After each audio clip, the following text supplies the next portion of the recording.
ನಮಸ್ಕಾರ ಸರ್. ಯಾವ್ದು ಸರ್ ಇದು? ನಮ್ದು ಚಿಕ್ಕೋಳಿಗೆರೆ. ಚಿಕ್ಕೋಳಿಗೆರೆ. ಯಾವ ತಾಲೂಕು ಸರ್ ಇದು? ಸವದತ್ತಿ ತಾಲೂಕು. ಸೌದತ್ತಿ ತಾಲೂಕು. ಡಿಸ್ಟಿಕ್ ರೀ? ಬೆಳಗಾವಿ. ಬೆಳಗಾವಿ ಡಿಸ್ಟಿಕ್.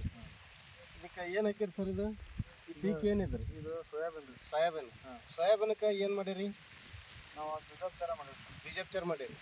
RTS ಮತ್ತು ಬೀಜೋಪಚಾರ ಎರಡು ಬೀಜೋಪಚಾರ ಮಾಡಿ ಬಿತ್ತನೆ ಮಾಡಿರಿ. ಬಿತ್ತನೆ ಮಾಡಿರಿ. ಮೇಲ್ಗಡೆ ಏನಾದರೂ ಸ್ಪ್ರೇ ಕೊಟ್ಟಿರಿ? ಸ್ಪ್ರೇ ಮಾಡೇವ್ರಿ. ಸ್ಪ್ರೇ ಎಷ್ಟು ಬೇರೆ ಕೊಟ್ಟಿರಿ? ಸಲ ಸ್ಪ್ರೇ ಮಾಡೇವ್ರಿ. ಇದ್ರ ಜೊತೆಗೆ ಏನಾದರೂ ಗೊಬ್ಬರ ಹಾಕಿರಾ ನೀವು? ಸರ್ಕಾರಿ ಗೊಬ್ಬರ ಅಥವಾ ಯಾವುದಾದ್ರೂ ರಾಸಾಯನಿಕ? ಯಾವುದನ್ನು ಬಳಸಿಲ್ಲ ನಾವು. ಯಾವುದೂ ಬಳಸಿಲ್ಲ. ಇಲ್ರಿ. ಪ್ಯೂರ್ ಆರ್ಗ್ಯಾನಿಕ್ದು ಧನ್ವಂತರಿ ಕಂಪ್ನಿದ ಪ್ರಾಡಕ್ಟ್ ಯೂಸ್ ಮಾಡಿರಿ. ಇದನ್ನ ಯೂಸ್ ಮಾಡೇವ್ರಿ. ಈಗ ನೀವು ಈಗ ಸರ್ ಏನು ಅನಿಸ್ತೈತೆ ಸರ್ ನಿಮ್ಗೆ ಇಳುವರಿ ನೋಡಿದ ತಕ್ಷಣ? ನಮ್ಗೆ ಚಲೋ ಅನ್ಸುತ್ತೆ ಸರ್. ಚಲೋ ಅನ್ಸೈತಿ. ಈ ಸರ ನಿಮ್ಗೆ ಈಗ ನೋಡ್ರಿ, ಈಗ ಭೂಮಿಯಿಂದ ನಿಮ್ಗೆ ಹೆಚ್ಚು ಕಮ್ಮಿ ಮೊಣಕಾಲು ಮಟ್ಟ ಬರುತ್ತೆ ಮುಂದ್ ಕಡೆ ಹೋದಾಗ. ಹೌದು, ಇಲ್ಲಿ ತೊಡಿ ಮಟ್ಟನೂ ಬರ್ತೈತೆ. ಇಳುವರಿ ಚೆನ್ನಾಗಿ ಕುಂತೈತಿ. ಆದರೂ ಮಳೆ ಇಲ್ಲ ಸರ್. ಮಳೆ ಇಲ್ಲ. ಮಳೆ ಇಲ್ಲ ಅಂದ್ರೂ ಚಲೋ ಬಂದೈತಿ. ಮಳೆ ಇಲ್ಲ ಅಂದ್ರೆ ಚೆನ್ನಾಗಿ ಕುಂತೈತಿ. ಇದನ್ನ ಅಕ್ಕಪಕ್ಕ ರೈತರಿಗೆ ಏನಾದರೂ ಹೇಳಕ್ಕೆ ಇಷ್ಟಪಡ್ತೀರಿ? ಹೇಳಿರಿ.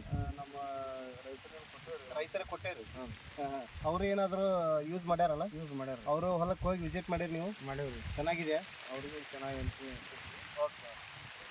ಆದ್ರೆ ನಮಗೆ ಆರ್ಗ್ಯಾನಿಕ್ ಮೊದಲ ಸ್ವಲ್ಪ ಆಸೆ ಇತ್ತು ರೀ. ಅದು ಆಸೆ ಆರ್ಗ್ಯಾನಿಕ್ ಮಾಡ್ಬೇಕಂತ ಆಸೆ ಇತ್ತು. ಓಕೆ. ಆದ್ರೂ ಇನ್ನು ನಮ್ಗೆ ಯಾರು ಹೇಳಿಕಿಲ್ರಿ. ಈ ಸರ್ ಭೇಟಿಯಾಗಿ ಹೇಳಿಂದ ನಾವು ಇದನ್ನ ಪರಿಚಯ ಮಾಡಿಸ್ಕೊಟ್ಟಾರ ಯಾರು ನಿಮ್ಗೆ? Sir Shiva Patil sir. ಶಿವಕುಮಾರ್ ಪಾಟೀಲ್ ಅಂತೇಳಿ ಪರಿಚಯ ಮಾಡಿ ಕೊಟ್ರಿ. ಈಗ ನಾವು ಹೋದ ವರ್ಷದಿಂದ ಯೂಸ್ ಮಾಡಕತ್ತೀರಿ? 1 ವರ್ಷ ಆತ್ರಿ. 1 ವರ್ಷದಿಂದ. ಇದು 2ನೇ ವರ್ಷ ಚಾಲ್ತಿ. 2ನೇ ವರ್ಷದಿಂದ ಚಾಲ್ತಿ. ಕಡ್ಲಿಗೂ ಹಾಕೇವ್ರಿ, ಜೋಳ, ಗೋಧಿ ಎಲ್ಲದಕ್ಕೂ ಹಾಕೇವ್ರಿ. ಎಲ್ಲದಕ್ಕೂ ಒಳ್ಳೇದಾಗೈತೆ. ಒಳ್ಳೇದಾಗೈತಿ. ನಮಸ್ಕಾರ. ನಮಸ್ಕಾರ.